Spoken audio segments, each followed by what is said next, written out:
Good afternoon. You were listening to 90.3 WMSC Upper Montclair. My name is Danny Krastik, and I said I wasn't going to do a show this week, but we are in fact doing a show this week. We are doing a live interview with a very, very, very special guest, someone who's been on the show a number of times, the extremely talented, now soon-to-be feature film director, Dylan Clark. Dylan, how you doing, buddy? I'm good. Thank you for the very warm introduction. No, I'm really good. I'm happy to be talking again after it's been a little bit. Yeah, there you go. So obviously you've been on the show a number of times. Last time you were on the show was back when Storytime came out. So Oh that, wow, that yeah, I long. know Okay, it's so been a it's been a while. It's minute. been a while, and obviously a Yes. lot of things have happened in that time for Yes. you creatively. So I mean, most importantly, well, actually no. First of all, just what has the last year been for you creatively?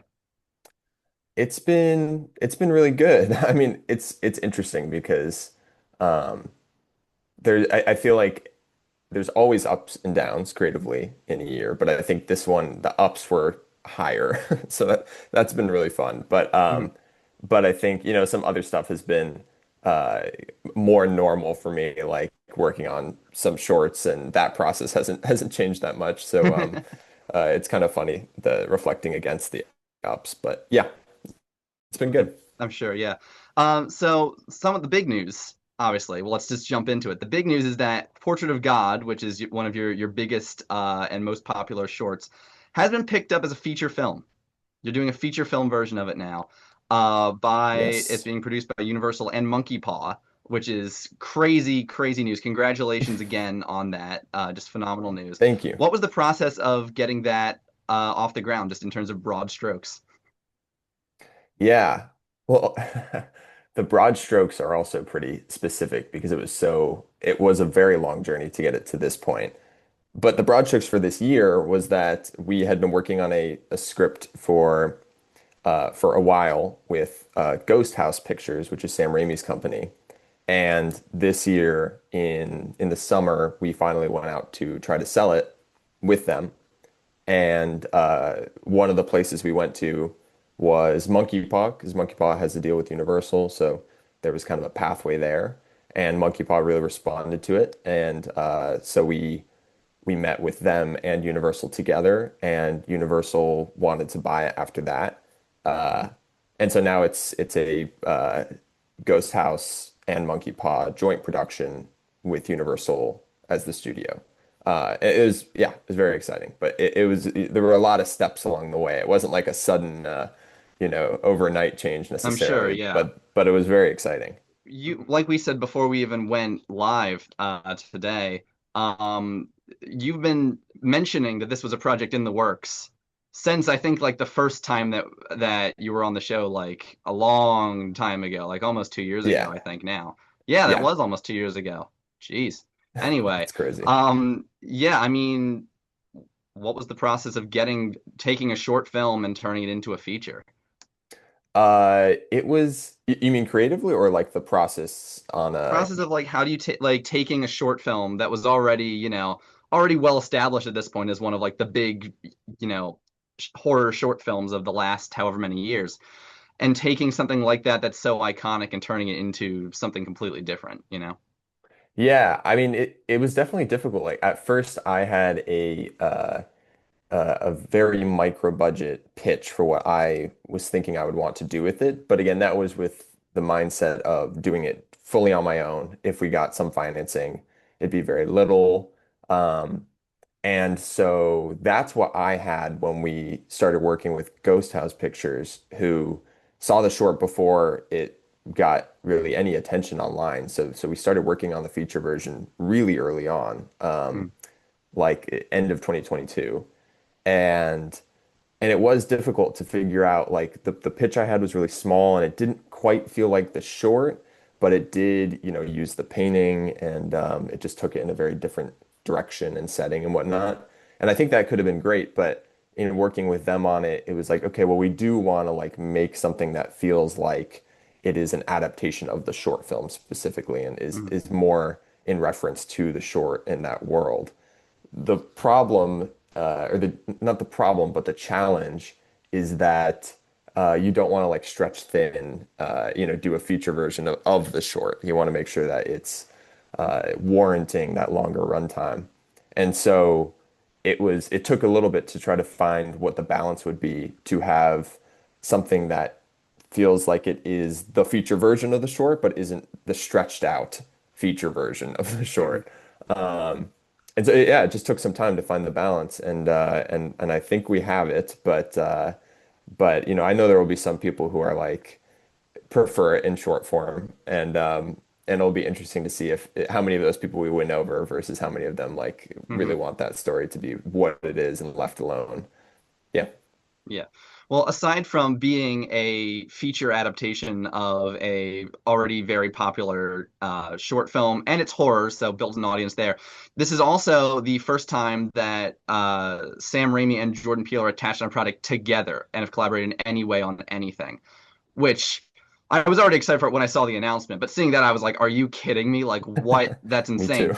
So, what does it feel for you? What does it feel like being a giant part of that collaboration coming together for the first time of these two giants of horror coming together?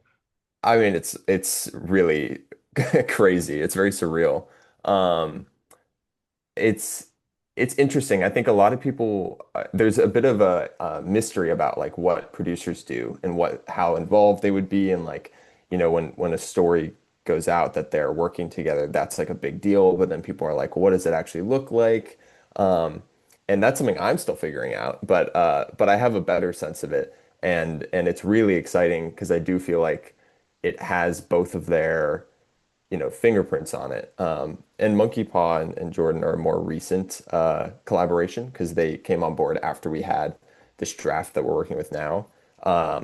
But like, getting notes from Jordan Peele on the script is crazy. And like that's what we're getting, which is awesome. And it's interesting to think about what that because we've gotten notes from Raimi in the past, and it's interesting to think of what how their fingerprints will ultimately combine as we go forward. But I mean, I'm thrilled about it. It's very hard to feel like I take any credit for their collaboration. I'm sure that they just wanted to work together, and it's exciting that this happens to be the thing. But Hmm. yeah, Yeah, well, they picked a great. I mean, obviously, it's not out yet, so I'm assuming, but it's going to be a great project for them to be working on, knowing I your hope track so. I record, hope knowing so. the short. Oh, I appreciate Um, it. as much as you're able to say, again, you can't really say that much about the actual content of the film yet because this was just announced like a couple weeks ago, so very, very new. But I mean, in terms of notes, like how similar is their process in terms of behind the scenes stuff? Like, how similar are the notes that they're giving you, I guess, as much as you're able to say? Well, I'm still kind of learning what especially on the Monkey Paw side and the Jordan side, what that looks like. But people they without getting too specific, like from my experience with both of them so far, uh, they're it's clear how different they are as filmmakers, which makes sense, and it's clear the way they articulate their notes and thoughts, how much it is representative of what we know about them as filmmakers, Hmm. which has been really cool. Um, but but yeah, the process side of it is interesting because they're very different. They're in very different places as far as experience goes as producers, where like, you know, Sam Raimi has been around for so long and has produced so many movies, and Jordan is someone who's still relatively like new into the film world, even though he's made such an impact so quickly. Hmm. Um, so that's also been interesting where Sam has a lot of projects, and Jordan does too, but they're in different places there. So the process is definitely different, and I'm still sussing it out. And I also don't know how much I would share once I fully know, Well, that's true too, yeah. but hopefully that kind of answers it. Yeah, absolutely, absolutely. And then, another collaborator that you worked with on this was Joe Russo on the screenplay. Yeah. What was that process of getting him involved, first of all, and secondly, working with, someone to expand the project that you had already written that wasn't originally involved with the original project, kind of working with someone else to expand what you had already begun? Yeah, well, Joe was one of the earliest people who helped push the project, which was, you know, really, really helpful and exciting. and nice of him. We basically the domino effect that we had was I had sent the short, or actually just a friend of mine had seen the short online, um, because I didn't know him that well at the time. We became friends after this. His name is Sam Evenson, and he's an amazing horror filmmaker himself. He has a channel called Grimoire Horror. I'm sure, Danny, I'm sure you've seen Hmm. some of his Yep. shorts. Yeah, he's great. And he saw the short, and we chatted after that, which was like the first time we had ever chatted, which is crazy. Um, Hit it off, and he was like, a couple weeks later, he was like, "Hey, I have this producing friend I'd love to send the short.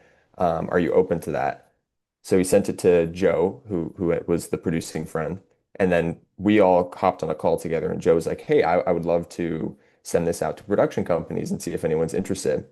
And and in that conversation, Joe, he's a writer producer, and so he said, what do you want to do as far as like writing this and expanding this? Like, what's your mindset? And he asked, as a writer himself, like, would I be open to co-writing it? And I was, and so we started figuring out what that process looked like for us because we hadn't written together before. And obviously, yeah, like you said, the short was something that I had written on my own. Um, but it was interesting, I'm a younger writer, and so it was helpful to kind of be shepherded through those earlier stages of the writing process and what co-writing looked like because he's someone who's co-written a lot. Um, and but we definitely had to find our flow as writers who hadn't worked together before, as you will have to do with anyone you haven't written together before with.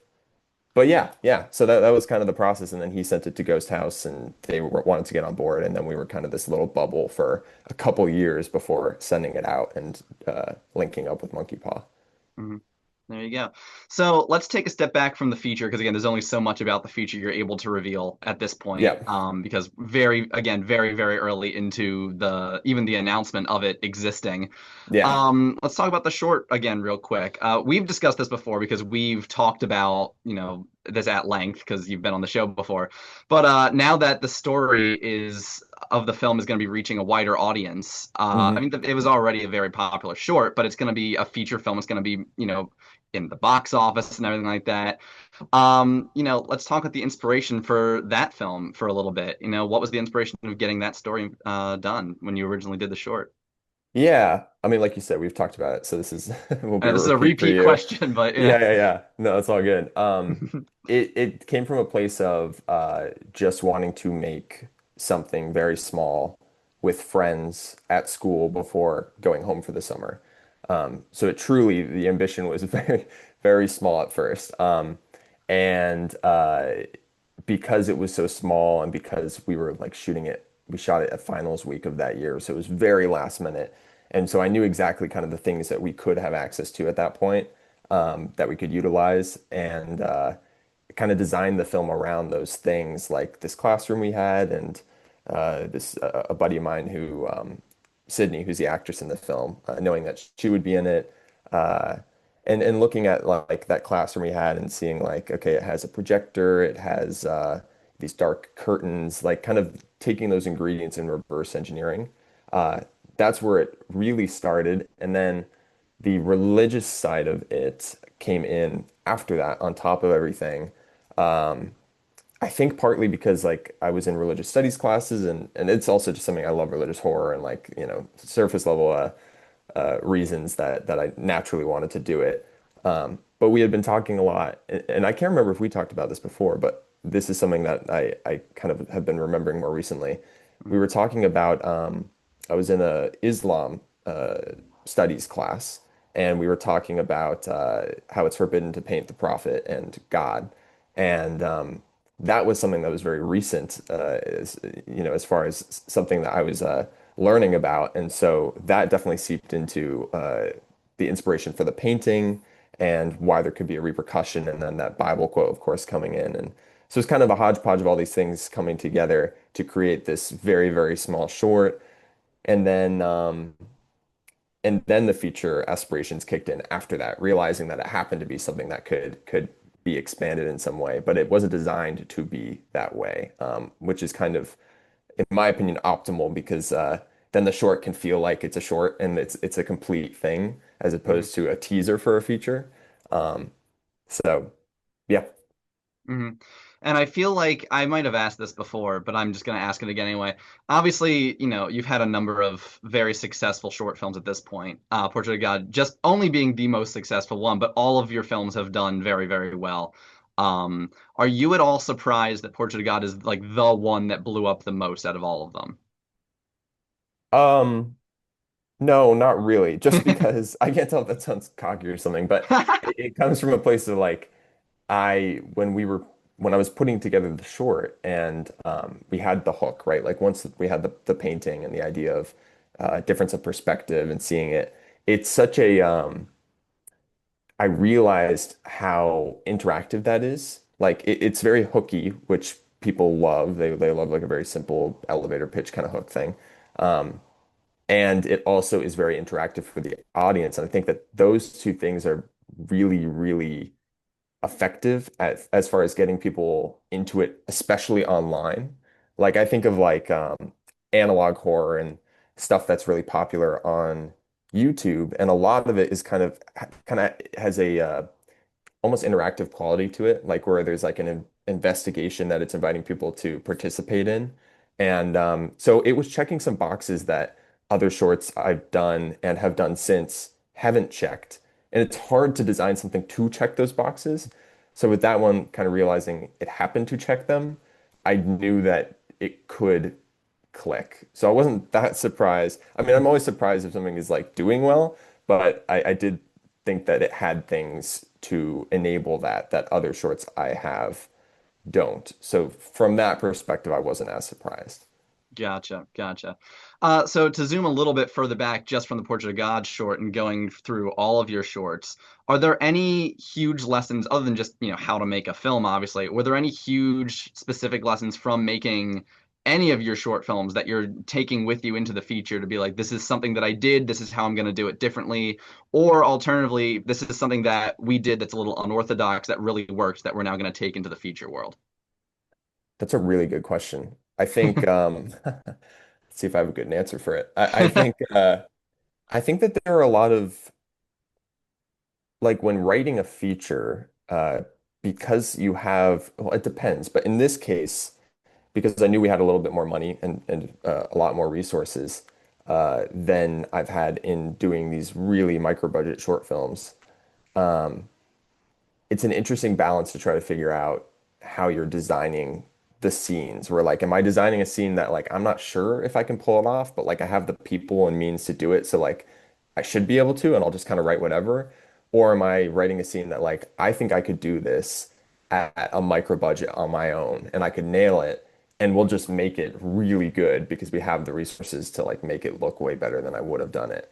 And I think the further we've gone in this process, the more I've erred towards the latter, where like you're doing these shorts as very real practical practice for these things, and you kind of start to realize like how you are comfortable designing a scene. It doesn't mean you shouldn't push yourself, but like you can understand when you know you've got it, like you know you've written a scene that you can accomplish and like you can nail. And I think that that is something that translates into features very well. Like I think you should push yourself in certain areas, but every scene should feel like something, should kind of feel like a short film that you could pull off, right? And so I think that's where the shorts have felt very applicable in this process. And I feel like I've tried to kind of lean even further back towards those shorts in certain scenes where I'm just not feeling that like confidence that I'm gonna nail that scene until it feels like a short I would have done before. Um, yeah, as far as the unorthodox side of it, what was that part of the, can you repeat that part of the It was question? like, was there anything that you've done on any of your shorts that maybe was a bit out of the ordinary from a standard film production that you're going to take into the feature and be like, this is how we did this, this is how we're going to do it here, kind of thing? It was a doubly good question. I I I don't know. I'd have to And think not about that even one more. with Portrait of God, so just with anything, just like this is a certain way we handled this element of production, Yeah, or yeah. et cetera, that we're taking into this much bigger production now. I might have to think about that one because some of it remains to be seen. Like I know I'm gonna when we shoot the feature, there are gonna be a ton of things where I'm like realizing that the way we did something. The interesting thing though is also like there's a level of efficiency that comes with micro budget, like very independent filmmaking that I know is for good and bad reasons lost on a more professional level. because there's more of a process that you have to stick to. And there's just so many more pieces moving around. So I feel like I'll have a better answer for you on set when like I'm thinking Hmm. back to how we did those little things to save time or things like that. Yeah. Well, in 2 years when you come on for the fourth time. Oh uh, gosh, yeah, I'm so down. obviously, like we've been saying, it's very early in the production, and you're not really able to divulge anything specific about the production or the story of the feature film, because it's so early and because all kinds of I'm sure there's NDA stuff, et cetera, et cetera. But for people that have seen that original short and have really you know in lack of a better word, really fall in love with the original short film, what can people generally Yeah. expect from the feature? Yeah, I can give As a much as little you're bit able here. to Yeah, say yeah, yeah. I without think getting in trouble. well, I think it's like a lot of our mindset has been to follow the short as far as now I'm reassessing how much. But I guess like there are things about the short that really excited me as a religious horror fan and a horror fan in general. And it's been very important to preserve those things for the future. And some of those things being like, can we do a religious horror film that is devoid of almost any religious iconography that you come to expect from a religious film? Like, one thing I will say is like there's no churches in the film. Like we never set foot in a church, Mm, and there's no priests. Like there's nothing that kind of steps into that familiar, like almost exorcism being like the most classic kind of blueprint for a religious horror film. Any of the pieces you'd see in a movie like that, we are trying to avoid. We're trying to do a film that's like, it's not about a specific religion. It's not about organized religion. It's about the concept of God and what that means to specific people and how that could be scary. Um, so that's something I really liked about the short because there's some like she has the a cross necklace in the short, but generally speaking, it's more about the question of like seeing an abstract God that can be anyone's God. And I really wanted to preserve that. And I think we have preserved that. So just trying to do religious horror from a very different angle and very confined setting and very personal story angle. hmm Absolutely, absolutely. So now that you are officially going to be you already were in the YouTube scene, but now that you're officially going to be one of the voices that are going to be shaping the landscape Oh my of God. film, right? Of yeah. Sure, sure. uh It's crazy. Yeah, I know it's crazy, but congratulations again. How do you see both film in general and horror specifically evolving over the next few years? Well, I think you are seeing more and more filmmakers coming up from the YouTube space or even like the social media space. And we've been seeing that for a bit, but I do think it's taken a noticeable um, escalation lately. Uh, like oh God, now I'm trying to name all the names and I'm drawing blanks. But the Racker brothers would like talk to me and bring her back, them being a big one. Um, you've got the guys who did Milk and Cereal and Obsession, Curry Barker. I think we're seeing more and more of it, and I think we'll continue to see more and more of it because it's just natural that the filmmakers up and coming today are putting their stuff online. Like I don't know any filmmakers that aren't ultimately putting their stuff on YouTube.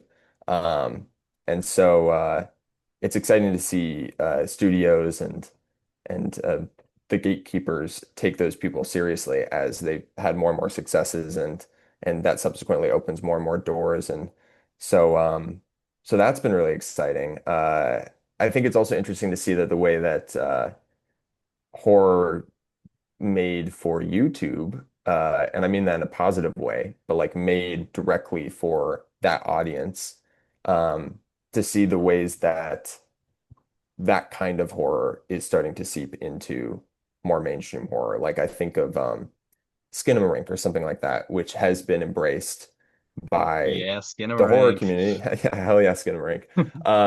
But like that's a great example of something that it feels distinctly like something made by someone who grew up with the internet, right? Like it's Mhm. it's got that analog horror feel to it that that we just haven't seen before. And whether it goes that far, which that movie is like has a kind of specific audience, or it's something that kind of blends the two of them, which I'm trying to think of something like that. But even like Shelby Oaks or something that's like mixing the formats a little bit in horror these days, like a mix of found footage. Like Mm, I think that there's more of an openness to that because there's a scrappy nature to the stuff that's on YouTube, and that stuff is starting to be taken seriously and starting to bleed into mainstream.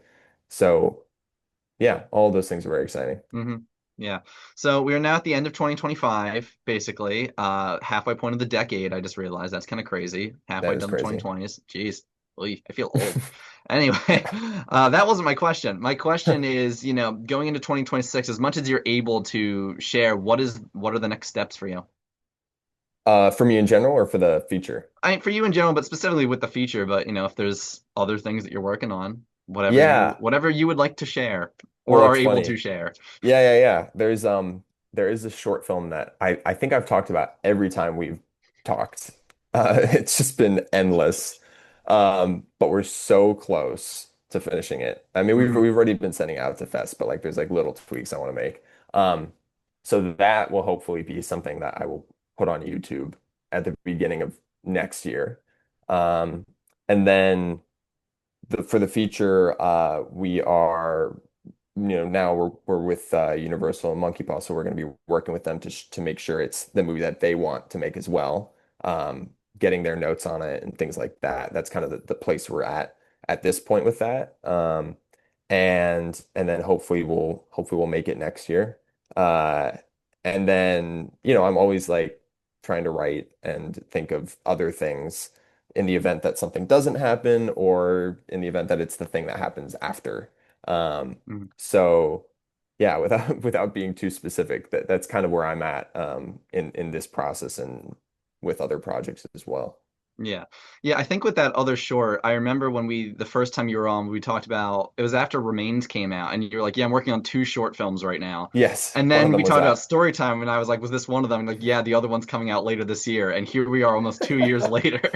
Yeah, it has been the cursed project, I'm not gonna lie. And honestly, not even like the film hasn't changed that much in the last year. Mm. It's just been like the post process has had some difficulties in terms of uh yeah, I don't want to get too into it honestly, but like but the process has been a little bit difficult. And so hopefully it's finally coming to an end. hmm But There you go.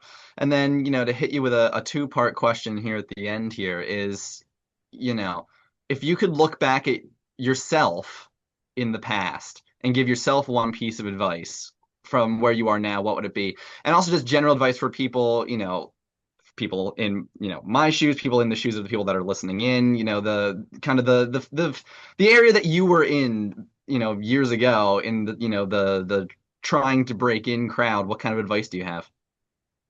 um well, I don't think I knew it at the time, but there were a couple of choices I made at that time that I have realized were very helpful in the long term. Um, and I don't necessarily know if this advice applies to every stage of it. Like I've talked to peers now about what they should be doing with their shorts once they're done with them because they've been like, do I put them on YouTube? Do I put them in festivals? Do I put them on Mm, Alter, these other YouTube channels? And that's a little murkier, but I think if you know you're in a place where you're still building, one of the biggest pieces of advice I can give is I think it's really important to kind of start to build your own brand as a filmmaker. And I know that kind of sounds businessy, and it kind of is, but you don't have to think of it that way.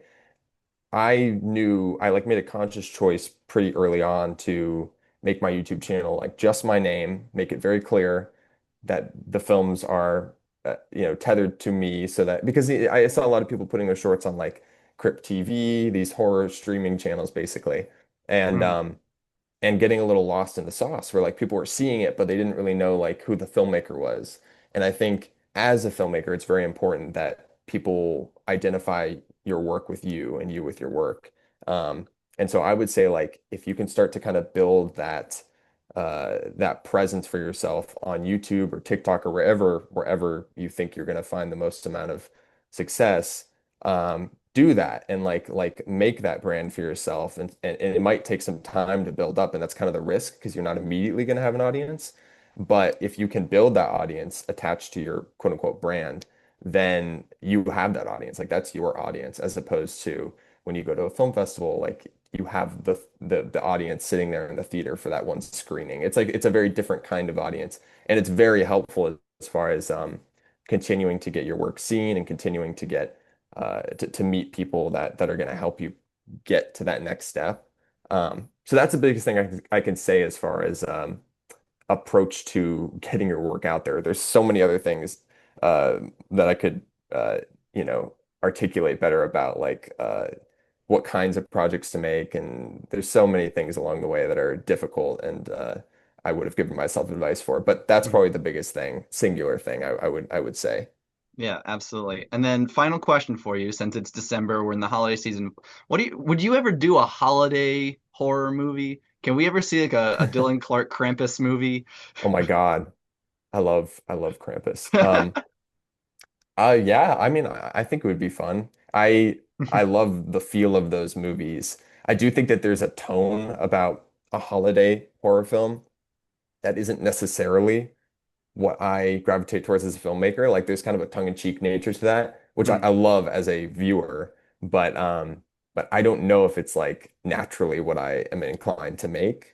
But like I love it as a viewer. So if there was a story that felt like it had all that charm and kind of whims and the aesthetic of whatever holiday it was, but narratively was like very much something I would gravitate towards making that would be awesome. So I'm open to it. But There we go. You heard that's what the other short is the whole time. yes, The other yes, short comes out and it's exactly that. Like, are you kidding me? I'm bearing the lead. No, I assure you it's there's no whims about that short, I'm afraid. But Oh man, lovely. Well, Dylan, thank you so much for coming on again and yeah, thanks for sharing your having me. story. We're all very excited for the feature, and we're wishing you the best of luck with the production. Thank you so much. Thanks for having me again. I am always happy to chat. Of course. Yeah, that is it for us here on 90.3 WMSC Upper Montclair. We will be back, maybe not same time, but the show will be back next semester starting in late January. And you can listen in at 6 p.m. where I will be interviewing singer-songwriter Stacy Ryan here on 90.3 WMSC. Have a good winter break. Have a good holiday season.